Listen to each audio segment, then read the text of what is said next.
Hi there, I'm Dr. Myrdalis Diaz-Ramirez, and this is a Design Your Physician Life podcast. Welcome to this episode brought to you by our Max Solar Mastermind, a personal and professional development program for physicians who want to learn entrepreneurship and want to make some CMEs along the way. Today, I'm going to be talking to you about 3 ways to steer your career. Are you ready? Let's go. Welcome to the Design Your Physician Life podcast, where you will get excited about being a physician, learn the tools that can help boost your success, and great tips from successful doctors. Join us to unlock the keys to an amazing physician life. And now, here's your host, Dr. Myrdalis Diaz-Ramirez. Hey guys, I'm Dr. Myrdalis Diaz-Ramirez, creator of the Design Your Physician Life podcast. Today, I'm going to be talking to you about 3 ways to steer your career. I'm very excited to dive into this topic because we are working to future-proof your medical career in this rapidly changing healthcare landscape that we are all living. It's very important that you listen to all the things that we have to say today, because I think that we're going to bring tons of information, some of it which you might be familiar with, and some of it which you might not be familiar at all or have never heard. Why am I here? In my journey from burnout, I've changed to where I feel empowered. And this whole journey has shown me that we can reinvent ourselves on purpose and get to thriving. And I want to provide physicians like you with insights and our community to do the same. We know that over 50% of the physicians experience burnout. And it's clear that our healthcare system is not at all optimized to support our clinician well-being and career satisfaction. In one of the presentations that I just recently did, we talked about this. And just at the end of last year, only 19% of institutions interviewed were stating that they had ways to deal with physicians and their satisfaction, burnout, and having support for them. Something that came to my attention recently is that I've been speaking a lot about burnout because I felt like that at the time when it happened to me. But we had somebody approach me with this concept of moral injury. And I want to talk about the differences not only between burnout and moral injury, but also about other things that happen around this period of time, which is mid-career crisis and midlife crisis. And I think that all of them, we know that all of them had different definitions and different causes and why it happens. But it's important that we understand each definition. And at the end, from my point of view, they will have a very similar outcome of treatment of the things that we have to do. So let's start with burnout. Burnout is usually used, as a catch-all term. I've been doing pain management for a long time, and I know that fibromyalgia is used I see it as a catch-all term. Many things that we don't understand, we will put under the diagnosis of fibromyalgia. And I think burnout has become that type of term where we don't necessarily have the exact root cause of the situation of the symptoms that we're experiencing as physicians, but we're calling it burnout. So if we understand the differences, I think it's going to help us explore some strategies for overcoming them. But at the end, as I said, there's one thing that we have to do, that's take care of it ourselves, regardless of what it is. So burnout is usually the state of emotional and physical and mental exhaustion that comes because of, stress. We have stress, excessive stress, prolonged stress, and that will cause burnout. Usually it happens at work. It can happen with people who are, providers who are helping caregivers at home, for example. And it can happen within relationships and other places, but usually it's at work. Mid-career crisis is something that is common and for our age. So we go through college and we go through medical school and residency and fellowship. And by the time that we are practicing, we're very close to be, 5-10 years out. We're very close to be right there at mid-life crisis. But we also have this thing called mid-career crisis. And mid-career crisis, in our case, will happen when we feel disillusioned or unfulfilled because of the chosen profession. And it can happen around those 5 to 10 years later. And it usually happens because we have had all these things that we might have wanted to achieve and we're not achieving yet. And then we have this sense of like, being just stagnant in the same place, dissatisfied with what we've achieved. The midlife crisis, which I was talking about, people will be, talking about introspection and questioning the purposes and identity of oneself as a human being.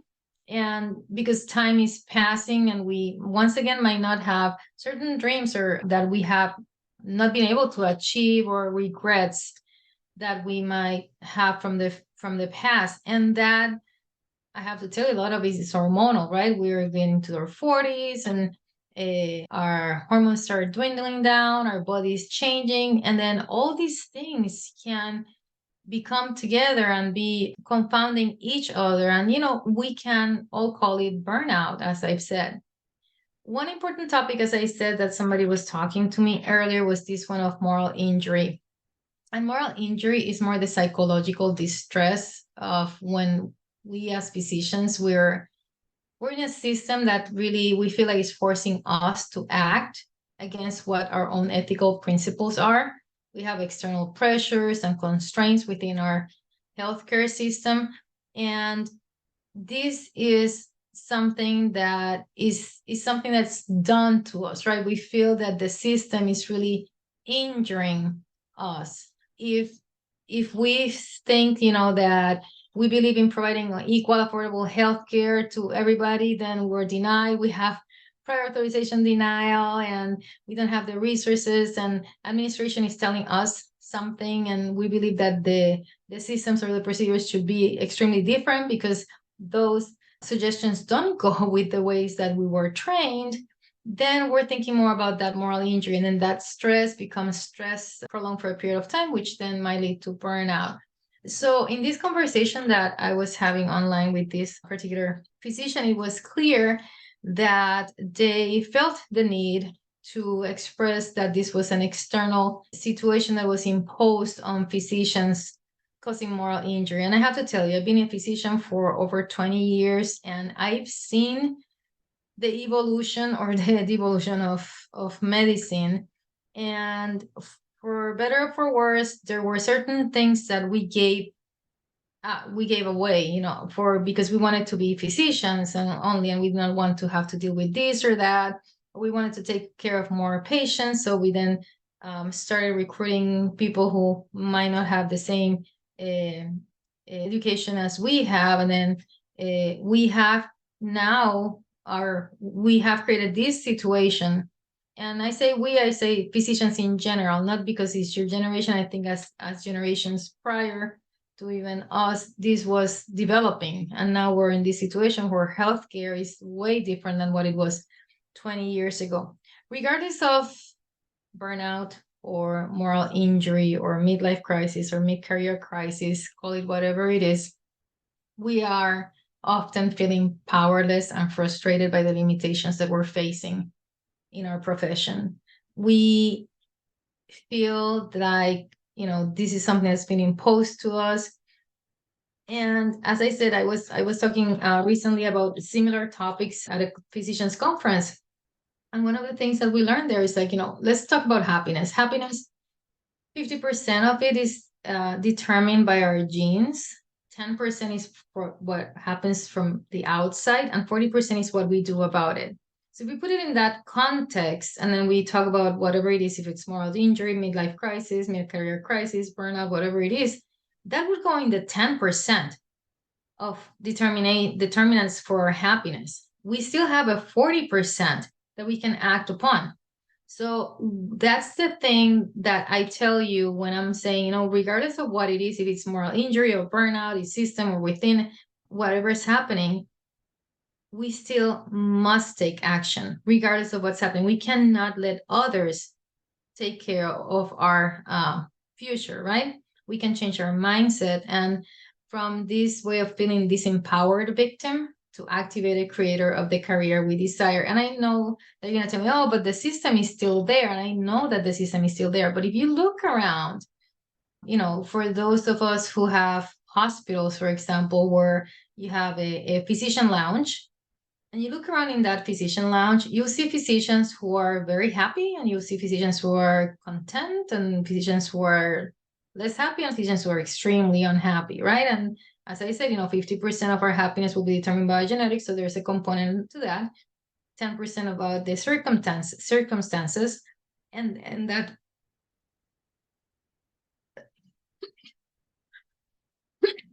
sorry, and then that 40% will be determined by what we want to do, what we determine to do. So regardless if it's moral injury or burnout, it is up to us to recognize that there's something wrong. And in that room, you'll find those physicians who are happy. They have found ways of, regardless what the system is, to live and take control of their lives. They don't mind. Maybe they do mind, but it really doesn't take away from the life that they're living, that every day they will come and they will have to do prior authorizations, and they will have to deal with whatever is happening with administration and all these things, because they have recognized that that is the system. They have not taken that personally, or maybe they have ways outside of that environment that they feel in control of their lives. And that is just one more thing they have to deal in order for them to provide the care to their patients and be working in this healthcare system. So that's what I mean by saying that regardless of whatever is happening in the environment, regardless of the things that we feel are attacking us, we must attack back. And I have to tell you that after working with physicians for the last couple of years, helping them future proof their careers and witnessing all the changes in healthcare that I have witnessed I graduated in 1996 from medical school. So you make the math. And now even more with different types of AI, it's clear that however we define what we're experiencing, it needs to be changed, and it needs to be changed quickly. And this is not for us to leave to somebody else to do. We all must take care of our lives and stop blaming the system or anything else. We have to learn how to implement change in our lives. And when we define our state, where we want to be and why this is, all that how to do that, change becomes much easier. So it is essential for us to expand how we see our potential. It is essential for us to examine our beliefs. If you've heard about Tony Robbins, he says, as a coach, where focus goes, energy flows. So if you're focusing all the time on the fact that you're burnout or you have experienced moral injury, regardless of the definition, the first step is obviously to understand that there's a problem. And the next one is going to be seeking help. And I want to say that it's important to recognize if there's a mental health issue that is also a confounding factor to all this experience. It has certainly to be taken care of. So first, identify the problem. Identify this, there's moral injury, there's burnout, chronic stress, mid-career crisis, midlife crisis, all this stuff, maybe a component of depression, anxiety, and then act upon it. So in terms of where focus goes, energy flows, if you're focusing all the time on the sadness, on the depth of the damage that you feel from the moral injury, if you're focusing on that constantly, guess where your energy will flow, right? Your energy will flow towards that way of thinking, and you will not be able to achieve change. And every day you will be stuck in the same situation. So what can you do? First, recognize the problem. And number two, recognize that you have the power to direct your medical career and your life. So yes, evolution will start from within. So a huge mindset shift that we must do as physicians. We're tired of fighting this system is, as I said, shift from that disempowered victim to an activated creator. And this is crucial, crucial, crucial. Landscape of healthcare is evolving. Here, there's, changes that are deep, and nobody is coming to rescue us. So now, with that background, I do want to give you the 3 potent but commonly unknown ways that physicians can start questioning and promoting change. That way, you can help steer your career. So let's give you the first way in which you can help steer your career. And that is number one, investing in personal and professional development. I'm going to tell you why. Do you know that your hospital executive, your insurance firm executive, and pharmaceutical company executives are regularly investing in coaching and professional development? For them, culturally, this is not a luxury, it's a necessity because they need to stay competitive and effective. And physicians, it's not necessarily that we neglect that aspect, it's just we don't know about it because we're busy learning more medicine and more medicine and more medicine. And by the time we're 5 to 10 years out of our residencies and fellowships, we know a lot of what we need to know to take care of most patients. And we really need to understand that at that point, if we haven't, we really should start investing in our personal and professional development the same way that these executives do. That way, we can have the same advantages that they have. We can talk the same languages, right? So, what things can you do? Well, first, start allocating a budget and time for your personal and professional development. That can be in the form of coaching, online courses. You can go to relevant workshops and seminars. And you have to understand that the return on investment is not going to be just, monetary immediately. It's going to be in job satisfaction, in mental health, in long-term career prospects. So first of all, you should start investing in personal professional development, and you need to intentionally put this into your schedules, into your I have a somebody that I know that doesn't like to use the word budget because they think it's a negative connotation, but you can use it in an investment bucket. So in your investment bucket, you should have investing in your personal and professional development. That's number one. Number two, understanding the business side of medicine. We're great in our clinical roles, but we many times will lack the understanding and interest in the business aspects of healthcare, which is part of the evolution that we were discussing at the beginning. This knowledge gap has been certainly detrimental, especially when we are negotiating contracts, understanding the healthcare policies, or even when we're considering maybe other alternative career paths in healthcare, I don't know, management, and taking care of our offices in entrepreneurship inside or outside of medicine. So if we understand the business side of medicine, it will help us in handling all these areas and understanding and communicating better. If we're employees, it's going to help us understand better that other side of the table, right? When we're on the negotiating table, and create win-win situations. So what sort of things can you do to understand the business side of medicine? Same thing, start taking courses, seek mentorship in healthcare management, finance, entrepreneurship. Understand the business side of medicine, understand that it will empower you to make informed decisions, because many times we will go and we'll say, you know what, this is not the way that this patient should be treated. This is not the way that the system should be or the process should be from a medical point of view. But we might not really understand the business point of view. And if you're someone, a physician who has not only the medical knowledge, who also has the business side of medicine knowledge, you will be at an advantage when you are at that negotiating table, talking about ways and procedures for the patients, because you will understand all the aspects that need to be known to be taking care of that procedure or process. And then number three, which is also unusual for us to do, is network outside the medical field.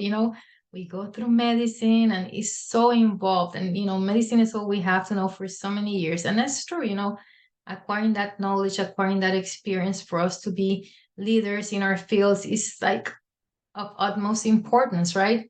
However, we also need to get outside our box of medicine, because the healthcare industry doesn't operate in a vacuum. And I have to tell you that many people in healthcare really are not physicians. They're not. You know this, you see it every day. Our field is really interconnected with various other sectors like technology, policy, finance, and even outside things with marketing and branding and things like that, right? So if you're networking only within the medical circles, you're certainly going to limit your perspective and opportunities for interdisciplinary innovation. We have one physician that I know, he's helped us a lot with helping physicians grow in terms of investments. And it turns out that he is now investing with people that he met at a wedding, right? And he gave himself the opportunity to not only chat with that person at that social event, but also getting to know them outside that social event and going to other events where they would grow and learn more about their products, their processes, things outside of medicine that are now coming back into medicine where he is. And he's bringing innovation into medicine through those relationships. So, what can you do to network outside your medical field?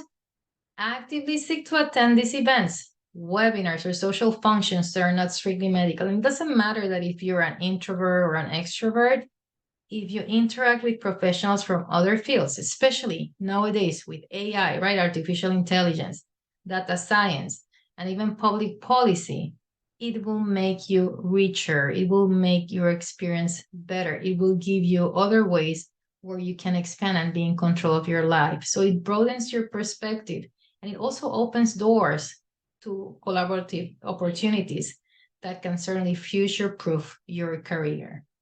So now, there you have it. Number one,